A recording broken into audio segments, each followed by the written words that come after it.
Ok, okបងប្អូនឥឡូវមកបើកទូតិចមើលព្រោះមួយកំង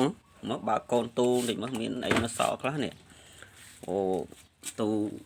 ដូចជានៅមានអីខ្លះចេះមើលតិចបងប្អូនមានតម្រូវការចង្រិតកដោបអូសល់អាលេខ1អូនេះនៅលេខ1ខ្លះដែរនៅមានកដោបអូកដោបបាទនេះដាក់ចូលទូកកហើយហ្នឹងហើយបកស្លាបក៏មានអត់ទាន់បកស្លាបក៏មានអូខេអញ្ចឹងអរគុណបងប្អូនអ្នកដែលកំងបាទកំងចង្រិតលេខ1 2គីឡូហើយកដោបបកស្លាប3គីឡូអញ្ចឹងតិចទៀតរៀបចំឲ្យបងប្អូនណាអញ្ចឹងអានបុកសម្រាប់បងប្អូនដែលមានតម្រូវការចង្រិតកដោបហើយបងប្អូនដែលមានតម្រូវការចង្រិតកដោបដុកឌឺអីចង្រិតលេខ1លេខ2លេខ3លេខ4អីប្រភេទណាឥឡូវកំងមកណាអញ្ចឹងយើងមានពុតគង់បងប្អូន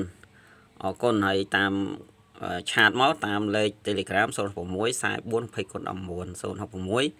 20 × 19ផ្ញើជូនបងប្អូននេះមួយប្រចាំថ្ងៃទេ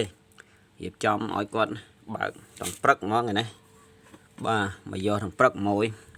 អូខេអរគុណច្រើនសម្រាប់ការតាមដានទស្សនាបងប្អូនហើយបងប្អូនដែលតាមដានកុំភ្លេចចុច like ចុច follow ម្នាក់មួយផងបើមិនទាន់ follow ដើម្បីទទួលបាននៅវីដេអូថ្មីៗជាបន្តទៀតពីកសិដ្ឋាន168